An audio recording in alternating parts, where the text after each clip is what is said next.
Okay, so it's a good hot summer day, and you are just craving a shaved ice of some sort, like a little Slurpee or something. I don't want, maybe you shouldn't say Slurpee, but crave shaved ice. And so you go down to the local shack to get you some shaved ice, and it turns out that the only thing they got is strawberry flavor. And you're like, well, that's boring. Wouldn't it be nice? I think it would have been better if maybe they had some mango or some cherry or some berry or something of that nature. They should have some more flavors, you're thinking. Well, shouldn't they also have different types of mortgages? And it turns out they do. So if you hang tight, I'm going to introduce you to some of them.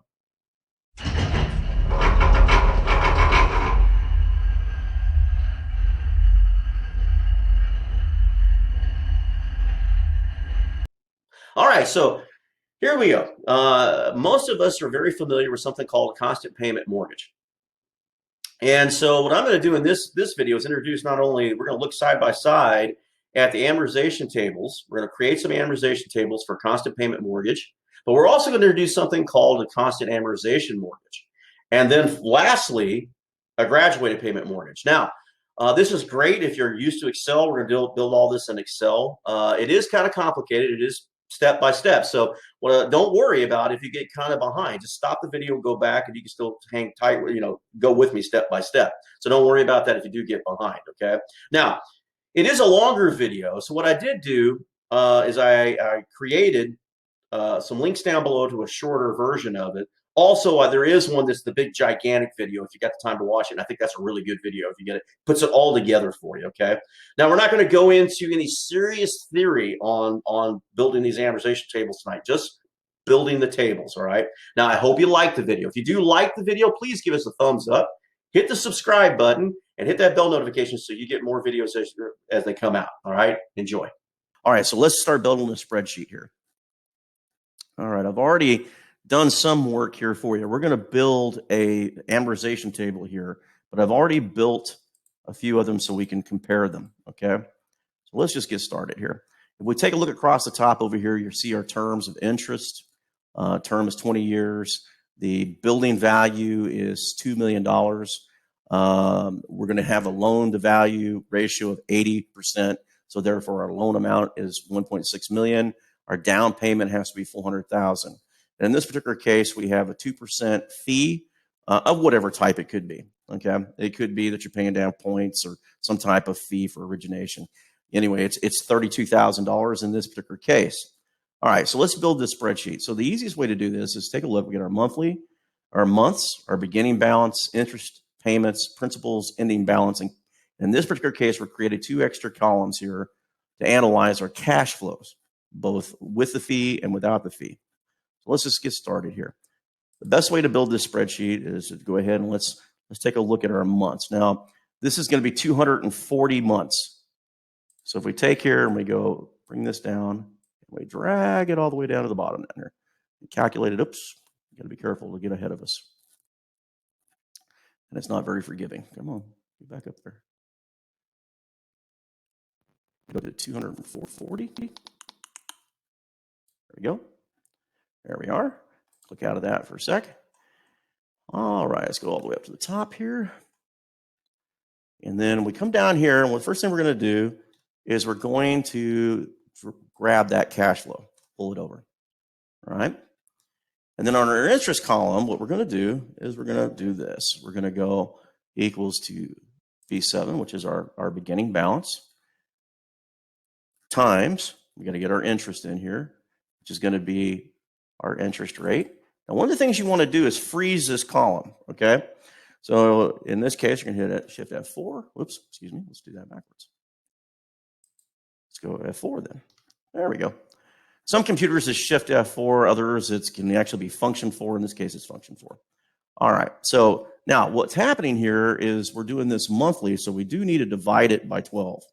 So we're going to go ahead and divide this number by 12. And then we come over here. All right. So that's our interest payment. Now, our payment, there's actually a function in Excel called payment. And if you go here, you pull in payment. Now, one of the things it does is it gives you all the components you need there. So here's the rate. Okay. So we're going to go up here and grab this rate. Again, we're going to freeze it. because we don't want it changing on us. And it's by 12 months. And then we're going to come through and we're going to put our comma in there. And then what we need to do is have a term. So here's our term, and we want to freeze that. All right. And that's times 12. Okay. And then we're going to put a comma. Now these payments are going to start declining. So we have to come in here and do a negative. And then we're going to go to D2, which is our loan amount. We're going to freeze it. And then we're going to close the parentheses and hit enter. All right. So that's our payment. Now our principal is literally going to be our payment minus our interest, right? So there it is. And then what we're going to do is our adjusted balance now is that minus our principal. And we hit enter. All right. So here's what we're going to do. Now we're going to drag and drop. So we're going to copy this all the way down. And some computers, you can actually double click it. And it did this case. Magically, it came all the way down. I would not trust that. If I were you, I'd come down here and check it. So don't ever trust that. I've seen it go way far. In this case, it did it. Now, you know you're right because it has a zero balance here at the bottom. You've paid off this mortgage. All right. Now, let's go over here real quick and click out of that so we don't accidentally mess something up. Now, let's go over here. Now, in this particular case, if we take a look at our bank cash flow here, this is taken into account that this is how much money, this is taking out this $32,000 fee. All right, so watch this. So what we're going to do is we're going to come over here and we're going to say this is equal to our payment. Hit enter. Okay. And then once again, all the way down. Make sure it all the way went all the way down. All right. Now, commonly, let's take a look at how finances is looked at. So if you notice that there's a negative sign here and a positive sign here, and that's typically telling you which direction the cash is flowing. From the perspective of the person taking out the loan, they're receiving a loan. That money's coming at them, so it's positive. From the perspective of the lender, they spent the money, okay? So they're looking for flows to come back to them in a positive manner. All right. So what we're going to do here is we're going to do our internal rate of return. And we're going to look at that. So we've got an IRR, okay? And literally, we're just going to go all the way down and grab it. All right, close parentheses. Now we're going to multiply this times 12 because we had to get that back in there. There we go. And sure enough, we got a 4.29% effective rate. That's what the bank made off of your fee. All right. So now let's go over here and take the cash flows that you actually paid. So here we go. We're going to copy this over here. Well, this is going to be a negative number, right? Minus, and then we're going to hit that and then hit enter. And if you notice, it gave us a negative number because those cash flows are going away from us. Again, come over here and double click. All right. Now we can analyze those cash flows as if there was never a fee in there. All right. So here's what we're going to do. We got our equals our IRR. All right, now let's grab all those payments. We're going to close that parentheses. Oops, excuse me, shouldn't have done that. Let's go back here. Let's just do this again. Okay. Let's grab those parentheses, times 12, enter. And of course, that matches what we actually paid in our interest rate. Makes sense, right? Now let's take a look at the net present value. And what that is that's looking at all the value of all your cash flows in the dollar amount. All right.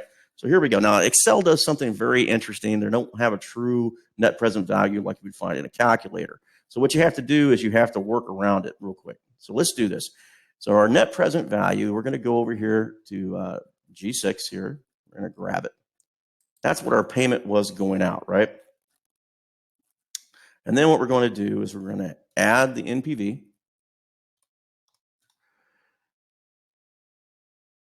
And here, follow the instructions underneath it. It's got the rate. So we're going to come over here and hit our rate.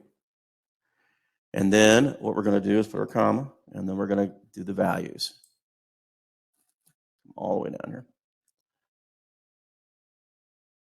All right. And then we come up here and we close the bracket. That's our net present value. Now let's just take a look at it here. Now in this particular case, here we go. Let me go ahead and get this done here real quick. I'm sorry. And there we go. We are going to hit our value here plus our NPV. Okay, take our NPV here, and we got our rate. We have our rate over here. And then we're going to drag these all the way down. And you're going to see something here in a second. It's very interesting. All right. If you take a look at the difference between these two values, the net present value of all those cash flows, you're going to notice that the difference is that $32,000. So in reality, what you did is you paid a 20 or a 0.23% surcharge to get that. You have to evaluate that later. We're going to go over a different video that goes over the incremental cost of capital and what the implication of all that is. All right, as you saw, the very first one up, and I probably should have announced it earlier, was that we had the constant payment mortgage. In that particular amortization table, we saw that when we built that table, we were keeping the payment the same. But what changed, what varied, was the principal and interest. And this is something that you're probably more used to with your mortgage and maybe on both your house and maybe your commercial building. This next one we're going to look at is something called the constant amortization mortgage. And as the name sounds, we're going to hold steady the amortization. And what you're going to see is that the payment changes.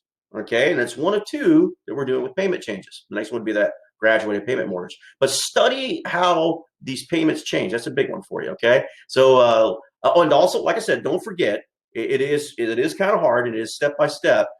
Don't worry about it if you get behind. Just stop the video, rewind it, and go back. Okay, you'll be just fine. All right. Enjoy the video. Now we're going to take a look at our constant amortization mortgage, and you're going to see some differences here. So we can get this up and running. Well, first of all, let's just build a amortization table. In this particular case, I've set these up the same so we can go back at the end of this, at the end of our 7-part series, and we can really look at how the cash flows are different with the same types of loans. So in our first episode, we built a 20-year term rather than a 30-year. So we'll go out here. So the terms are the same. All right, so let's go build this table. So first thing we got to do is, we got to get to 240 months. This is a 20-year mortgage. So you just build that up there and let's copy this down. And let's drag it down until we get to 240. And this is not very forgiving, so you have to be careful not to get out past 240 because it's very slow taking it off.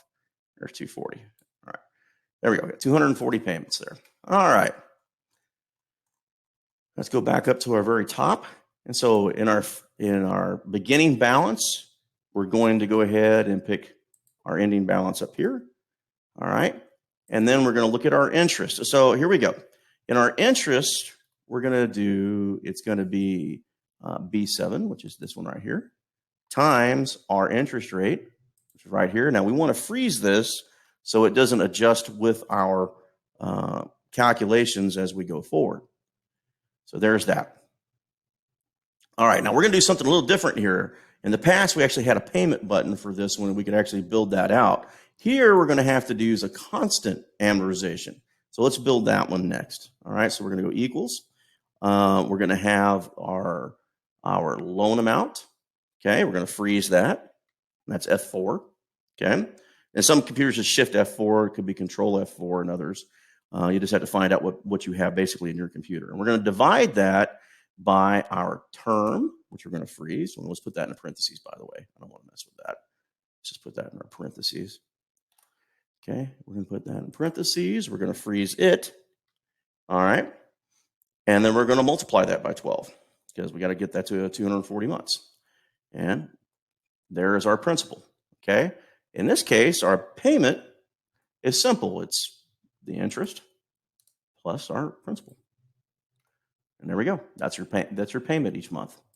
Or this will adjust. Okay, so now let's take a look and see what our ending balance will be. So we're going to take there minus our principal, and that'll give us our ending balance.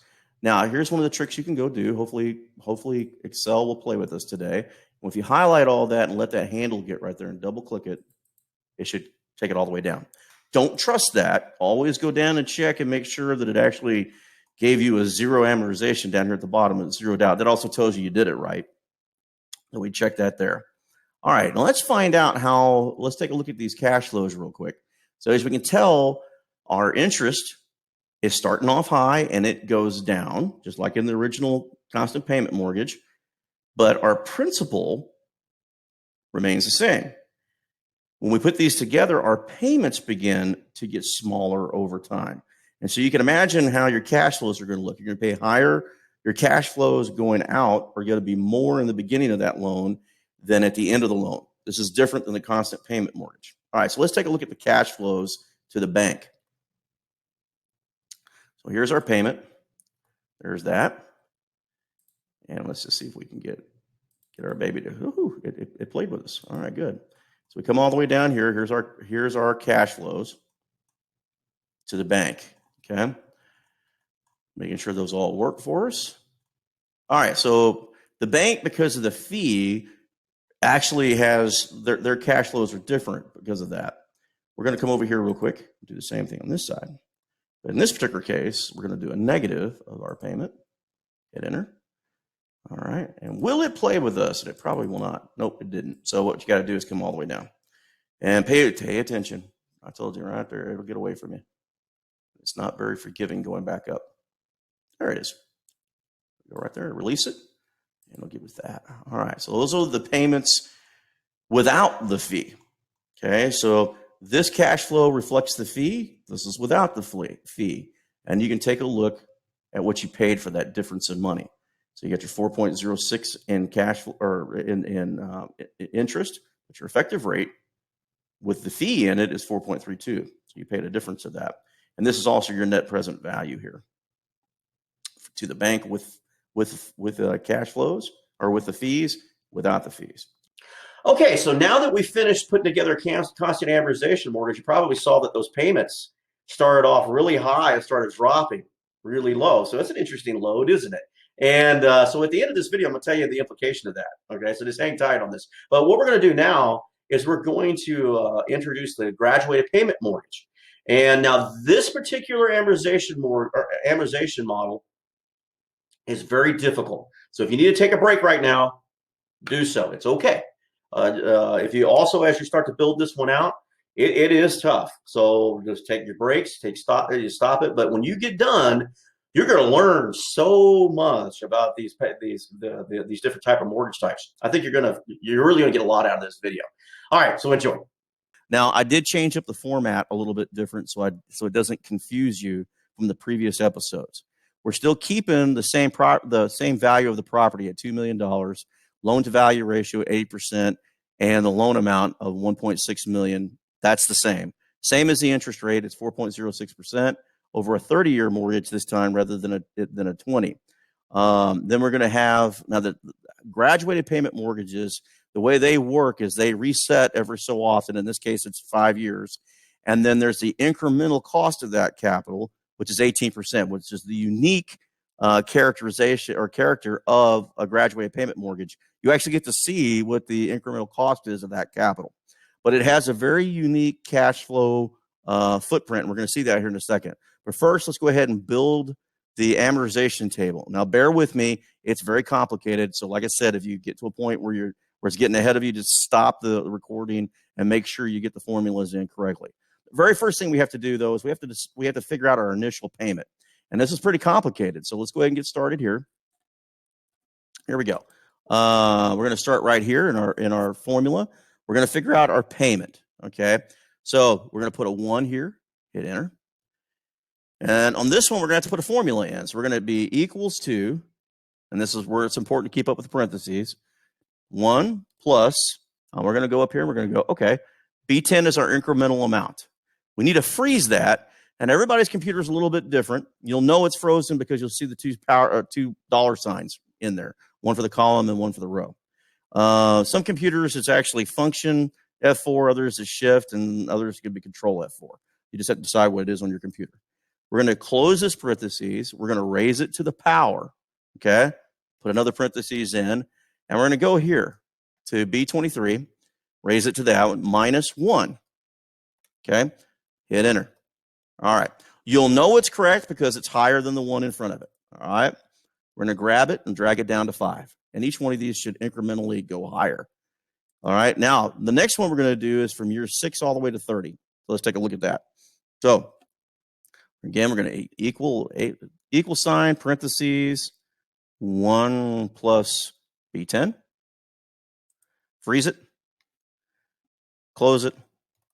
Raise it to the power. This time we're going to do it as 6 minus 1 and hit enter. Okay. Next thing we got to do is figure out our monthly present value of an interest factor of an annuity. And I'm not going to go into the definition of that tonight. We're going to tie all that up in episode 7 in a nice, pretty bow for you. But just suffice that we need to calculate it. We're also going to need to do the same thing just for the interest factor. All right. But right now, let's do it this way. All right. So here we go. It's going to be equal the present value, parentheses. You're going to have the rate, which is right here. We're going to freeze it. We're going to divide it by 12 because it's monthly. We're going to put a comma there. We're going to go, it's 12 months. We're going to be looking at the future value of $1, and we're going to close that. We're also going to multiply it by a -1 and hit enter. There we go. Now we're going to drag this all the way down. All the way down. I'm sorry. You go up 1. There we go. Now at 6, we're a little bit different. So we're going to do the same thing here. We're going to go PV. And we're going to do here, our rate, freeze it, divided by 12. The comma in there. Now here's where we're going to do something different. We're going to put a bracket there. We're going to multiply 25 times 12 because that's what we have a remainder in the note. We're going to put a comma in, and of course it's still at $1. Close the parentheses times -1. Hit enter. All right. Next, we're going to use the monthly present value of an interest factor. So let's go ahead and do that. We've got equals to 1. Do that there. And here, now pay a real close attention because this formula is very different. All right, so we're going to have our parentheses. We're going to have a 1 divided by parentheses 1 plus parentheses our B8, freeze the frame, or freeze the cell. All right, divided by 12. Close the brackets twice or it won't let you do it. To the power of B22 times 12. Close the parentheses and close it again. All right, if everything went right, it'll go right, and it did. All right, so this one should actually decline. It should go down a number. So here we're going to go all the way down here. Drag it all at the bottom. All righty. Now this one's rather simple. It's just literally column 2 times column 3 times column 4, just like it says in the formula. Okay, you got that one, and you're going to drag it all the way to the bottom. Right there. And that changes our factor. So this now produces our initial payment. All right. Now let's come down here and actually do the amortization table. And again, like we've done in the past, you hit enter, enter, and then just come up here and grab it. Grab the handle and follow it all the way down. It's not very forgiving, so you got to make sure that you're careful here. There's 360 payments. All right. Let's get over here, go back up to the top. Wind it way up to the top. Okay. We're going to equal it to our payment, which is what we figured out right here. Hit enter. All right. Now, what we're going to do next is we're going to say equal to here. Hit enter. And we're going to come back and we're going to drag it all the way down to 12. We should get our number. All right. Now, if you notice, I put these little cheat marks in here so that you can see where your factor is going to change. All right, so that's your end of year. So when we go to make our payment this time, okay, we're going to come along here. We're going to go equal to this one right here, this cell, B51, freeze it, okay, and we're going to multiply it by parentheses of 1 plus B10, freeze it. Okay, Close the parentheses and hit enter. All right, now here's the cool thing. We're going to take that one and we're going to drag it all the way down. I'm going to show you how to cheat here a little bit. Drag that all the way down to the bottom. Don't worry, it'll copy it all the way the same all the way down. We're going to go all the way back up here to the top and watch what happens. All righty, so now we're going to come down here to 25, okay? And what we're going to do now is we're going to take a look at that number. Just come up here and change this real quick to 63 and hit enter and drag it all the way down. All right, and then come down here. And this is a nifty little way to get past your always having to redo this formula. Good time-saving technique. Okay, and then hit that, double click it. All right, come down here to this one. Okay. Okay, and we're going to hit, going to be 87 because that's the cell we're looking at. It's always the preceding cell. Okay, there it is. Double click it. Okay, come down here to 5. And here we go. We're going to hit 90. 90. Hit enter. Double click it. And there it goes. All right. So now we're done with creating this payment plan, right? Get all the way to the bottom. Click out of it real quick so we don't accidentally change something. Now, the interest payment. Here we go. So here's where we're going to go equal to. We're going to have to go positive because these numbers can go negative. So we're going to make sure we're going to force it positive. We're going to go put our interest rate in. We're going to freeze it, of course, and divide it by 12. And then we're going to multiply it by E39, which is right here. All right. This is where our balance is on our note. Hit enter. Okay. And then what we're going to have is our principal. We're going to figure out our principal, which is also going to be, we're going to force it. We're going to go B40 right there. Okay. Minus C40 right there. Hit enter. And it went negative on us. I did that on purpose. All right. And our balance is going to be equal to, force it to be positive. We're going to force the positive. We're going to go E, which is right above us, minus D40. Hit enter. Okay. Okay, that should not have worked like that. Let's go back here real quick. Did we get it right? Oh, that's the reason why. 40. Ta-da! That's how I know it's right. All right, so what we're going to do now is we're going to go here, and we're going to double-click it, and it should have done it all the way to the bottom. How do you know it's complete? It's because if you go all the way to the bottom, you should see a 0 in your payment. So we go all the way bottom, confirm it. We go all the way bottom, we should see it fully amortized, and we did. So we know it's right. All right, so some of the key takeaways you should have gotten out of this graduated payment mortgage is that your payments actually started out small, and like a stair step, it climbed up. Okay. And also what affected that was the growth rate of that mortgage. Okay. So you saw how you could, if you didn't devise the cash flows correctly, you could go into negative amortization, which is something you probably don't want to do as the borrower. Bank doesn't mind it, but you don't, you probably don't want it as the borrower. So by changing that growth rate in there of the payment, you start seeing that stair step gets easier to handle, and also that hump goes down as far as the amortization goes. Okay, so the implication of these 3 types of loans is they can be used for a couple different ways. Okay, that graduated payment mortgage is really good in a situation where maybe you've bought a building that has no tenants in it, and you want to get some lease up time and let the lease up match your mortgage. That makes it a lot easier for you. Another one might be a development project where you're also doing lease up. Once again, you don't have any tenants, and it gives you an opportunity to grow tenants, also grow your cash flows. And if you recall from an earlier video that I had done, and if you had, it was called the nature of finance. If you haven't watched that one, you probably ought to go to the playlist and go get it and watch it. It'll help you out a lot. But one of the things, the 3 things that we're interested in finance is the magnitude of cash flows, timing of cash flows, and the risk of cash flows. And so it's important to match up those cash flows in all three of those cases. Okay. Now I just finished up on the graduate payment mortgage for you. Now let's look over the CAM. So the constant amortization mortgage, if you notice, started off with a really high payment and then came down.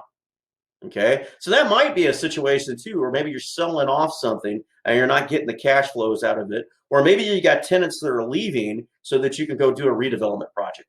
Okay. So you want to try to get your tenants out of there so that you can do new construction on the building and increase the value of it. That's the purpose of doing a redevelopment, right?